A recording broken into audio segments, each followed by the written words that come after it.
Hey guys, how's it going?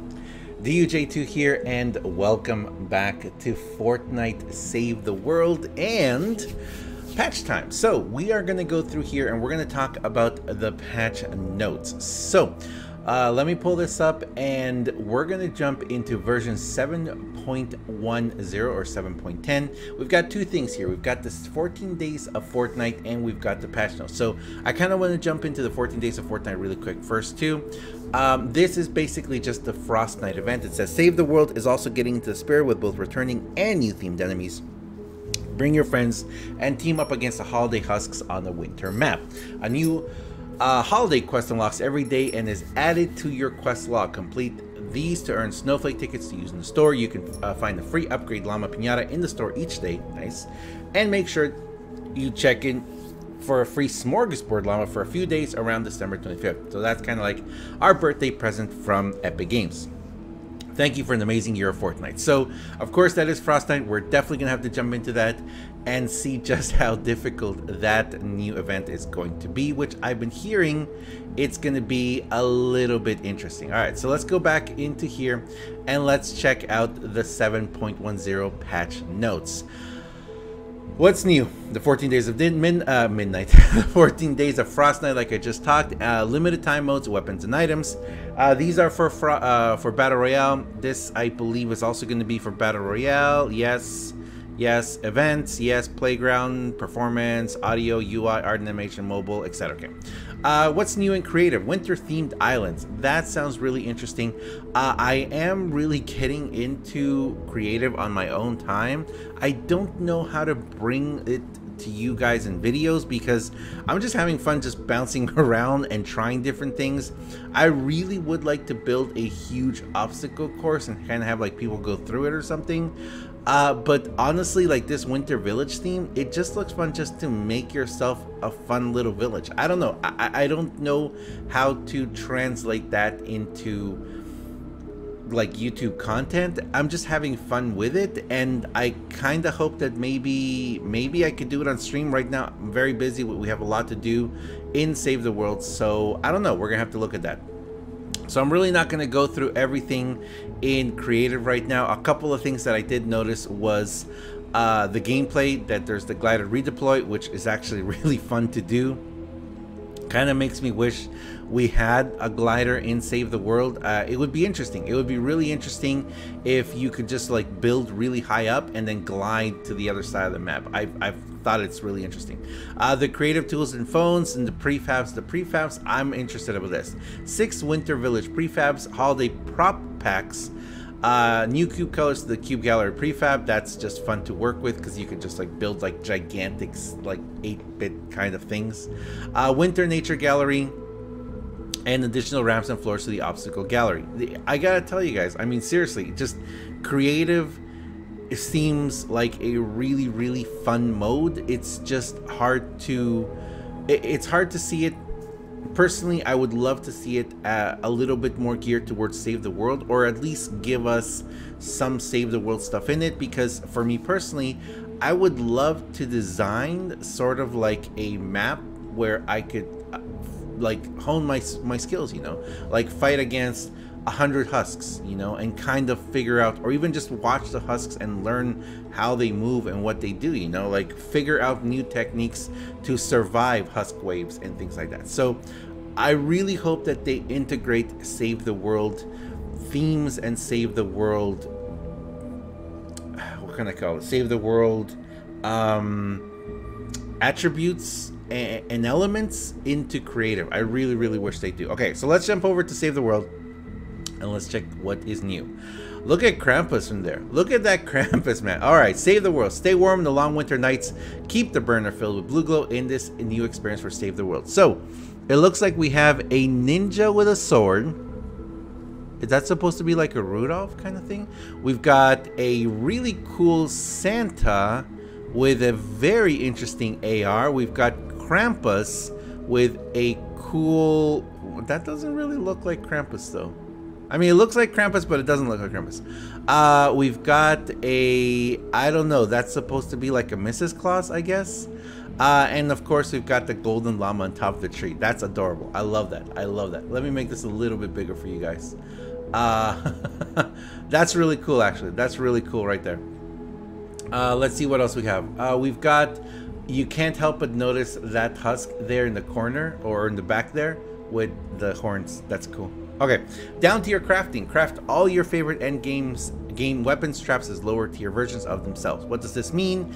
It means you're gonna see me take a lot of my weapons to 5 stars because now I don't have to wait for them to be 5 stars. I can now create them at a lower tier using Shadow Shard and Obsidian. Missions and systems. Frostnite is a new experience in 7.10, testing player survival in a long winter night. Frostnite introduced a new objective: keep the burner filled with scavenged blue glow. When it runs out, so does the heat. That means a whole bunch of frozen heroes. So my skills at collecting blue glow will finally be rewarded. Survive as long as you can without your gear or resources. Ooh, using your survival skills, schematics, and basic starting weapons. Wow, get double the resources from searching and harvesting objects. Watch for airdrops so you can wait for some much needed supplies. Airdrops. Interesting. You don't need to keep any weapons or traps when the experience concludes, so use those legendary weapons traps as if your life depended on it. Cool. So I like this when you can just use whatever you make in the thing and you're not affecting your out of event resources. Let's see what else. Keep an eye out for the Krampus smashers who dwell in these cold regions. They're dangerous but drop some much needed blue glow. Ooh, that's why it was blue. Ah, okay. When the player is knocked out, they enter spectator mode until the remaining players complete the wave. You can't revive. The longer you survive, the more snowflake tickets you will earn. Tickets can be spent on the new winter llama. Added several quests that can be completed by playing Frostnite. Be on the lookout for weekly challenges in the coming weeks.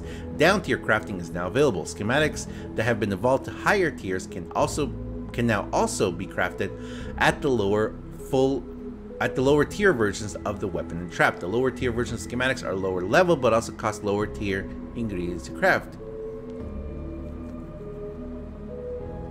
Interesting. Use up old crafting ingredients, save the rare stuff for when it counts. In particular, transitioning to new locations should go much more smoothly. Yeah, it would. Because now you don't have to actually wait. So if, like, as soon as you enter into Canny, and by mistake, if you take your weapons to Obsidian, Shadow Shard, or whatever, it's not bad because you can just, you know, go down. You can just down tier. The 14 days of Fortnite are upon us. Starting in December 19th, the first holiday themed quest will appear in the quest journal. Oh, every day we'll add a new holiday themed quest. Interesting. Complete the quest to earn Valor rewards. Quests will remain active until the 7.2 release. So we will not get the 7.2 release until these 14 days are done, until this fortnight is over. Okay, so cool. So we got 14 days of daily quests to do. And they're gonna remain okay. All right, cool.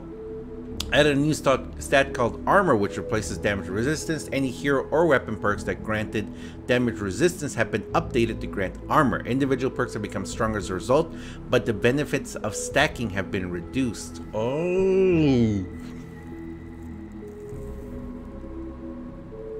huh. In the near future, all heroes and weapon schematics affected by this change will be eligible for an evolution refund.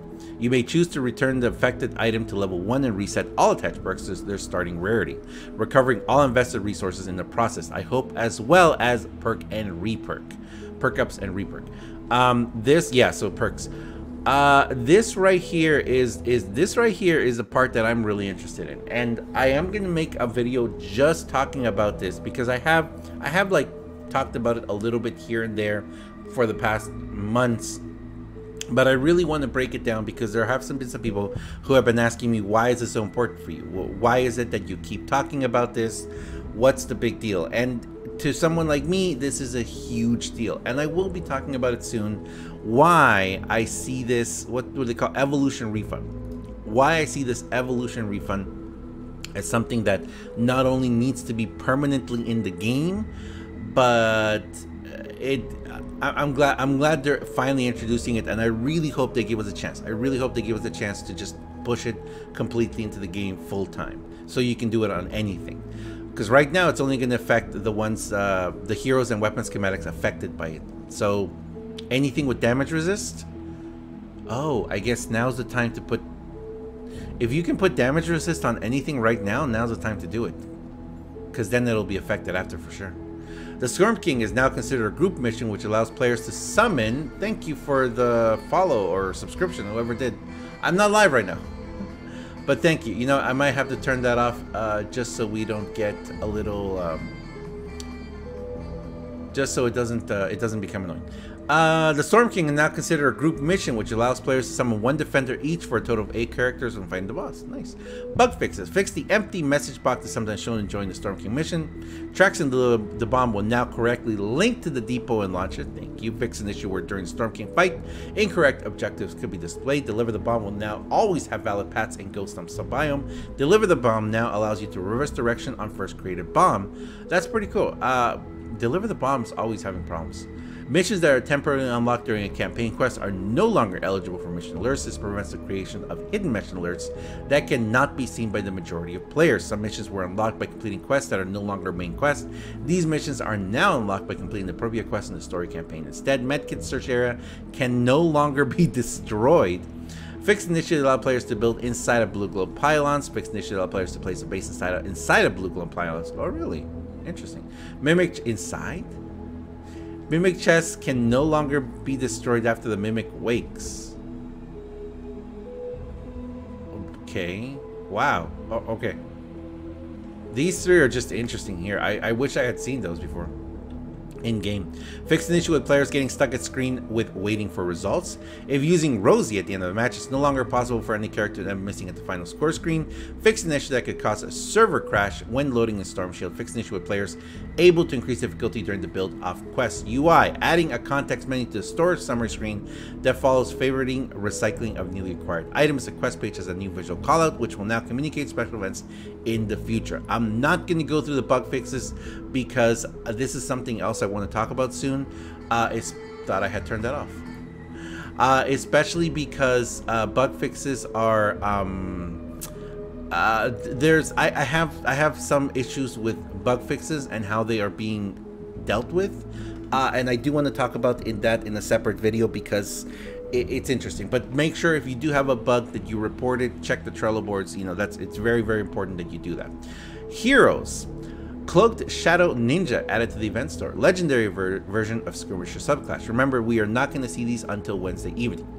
And remember, everything we're going to get right now, every single hero that we are going to be seeing for the next few weeks or till next year is not going to be unique. We are not getting any unique or new subclasses. They're all the same. But remember what they said. These heroes right here, these heroes right here, these heroes right here, they are going to be special later. So that's all we know so far. Jolly Headhunter Soldier available in the Winter Llama. Variant of Double Agent subclass. Skirmisher's Double Agent. Oh, there's a Sergeant here. Sergeant Winter Soldier. Available in the Winter Llama. Jingle Jest Outlander. Variant of the Enforcer. Oh. Okay. Sentry Gunner Crumpus. Sentry Gunner subclass. Oh. Sentry Gunner Crumpus constructor available as Frostnite quest reward for surviving 45 minutes. Oh, I gotta get him. I gotta get him. Converted the following abilities perks to use armor instead of damage resistance. Constructor and base riot shield safety protocol ninja. Shadow Stance now gives you increased armor instead of okay. Ooh, Shadow or so now it's just gonna give you. It's not gonna stack as much though. Outlander deep in the zone shock phase. Soldier has flak vest, heavily armored and armored. That I'm gonna be curious to see how it's gonna affect. So I'm gonna have to try and do some missions with my soldier setup to see what that changed. Interesting. Fixed an issue that blocked targeting for Teddy and Hoverboat while placed near Rosie. Weapons and items. Added the medieval weapon set available in Winter Llamas. Hemlock Assault Rifle. Deals consistent damage to enemies at close to medium range, but falls off at lower ranges due to lower accuracy, longer ranges. Basilisk Pistol deals high burst damage with a high critical chance. Stalwart Squire Shotgun, a single shot weapon with high damage and knockback in a short range. Wicked Wind Axe, a large curved axe with a good mix of damage and impact. Ginger Blaster Pistol will be available as a Fortnite quest reward for surviving 30 minutes, a potent and quick revolver with modest recoil. Includes a 6th perk that grants a chance to drop healing gun drops after defeating enemies. There we go, our second one that has a healing perk. dropping healing. Okay, so that's okay. So I mean 30 minutes, 40 minutes, 5 minutes. I hope that we can last. Updated melee weapon perks to use armor instead of damage resistance. Increase the value of there's no swords. Okay. Okay, I mean, Epic, I was going to say it again. This was the perfect chance for you to introduce the first mythic weapon. And I know that Battle Royale did not enjoy the Infinity Blade as much as, you know, give us a chance. Epic, give us a chance. Let us try the Infinity Blade and save the world. Of course, make it a little, you know, just, you're going to have to not make it as OP because that was crazy. But I would love it. I would absolutely love a freezing sword in Save the World, please. Increase the value of life perk. Ooh, life leech perks by 50%. 50%. Dude. Oh my glob. I am so happy for that. Okay, that. Oh, Masamune just got gorgeous again. Even more gorgeouser. The projectile from the bullet now immediately explodes when hitting the Storm King. Fix the quad launcher perks, replacing increased attack speed melee with increased fire rate range in its 4th perk slot. Interesting. Okay, that's interesting. Holding a movement key while confirming an edit will no longer force the player to continue moving in the direction of the key they were holding. Thank you. Enemies. The holidays are upon us. Husk lobbers, poison lobbers, huskling exploders, and smashers are all getting into the holiday spirit. Fix an issue with the Storm King sweep beam attack hitting players after heroic passed. This right here is really fun. I can't wait to see them all dressed up. The Storm King will now time out and defeat all players as normal, even if both of his horns have been broken. Made the Storm King loot cache items spread out a bit more so they are less likely to overlap. Fix an issue where players could sometimes remain inside the Storm King's tornado base. Made the left and right crystal weak points on the Storm King a bit easier to hit. That sounds fun. Added a sound to social missing part request invites. Added sound effect for recycling schematics of Time Survivors. Updated Teddy's gunfiring sound effect. Lots of new music and sound content for Frostnite. That sounds interesting. Bug fixes. Again, not going to go through bugs just because I do want to talk about them in a future video. General weapons and items. Okay, fixed weapon auto reload being prevented when the sprint by default setting is enabled. Pressing the enter key with no text enter will now close the chat window in the Battle Royale Save the World lobby. Yes, okay, good. Setting your status to away will now prevent friends from joining your party. Added clear error notifications when sending friend invites to yourself. Your Epic friends will now see your status selecting game mode if you have not picked the game. Bug fixes. Again, we'll talk about bugs in the future. Performance improved the performance on Switch, and okay, known issues. Again, here's the Trello board if it is something that you are experiencing, like for example what's happening right now in Save the World, which is the whatever problem bug that is causing the game to be unavailable at the current time. So I'm gonna leave it there, guys. Thank you very much for watching. We're gonna jump into this as soon as we possibly can because this looks interesting. Man, Frostnite with timed rewards. 45 minutes. 45 minutes? Dude. Alright. Thanks a lot for watching, guys. As always, I am DUJ2. This has been Fortnite Save the World, talking about the version 7.10 update, talking about all the patch notes. Thanks a lot, guys. And I'll see you guys next one. See ya.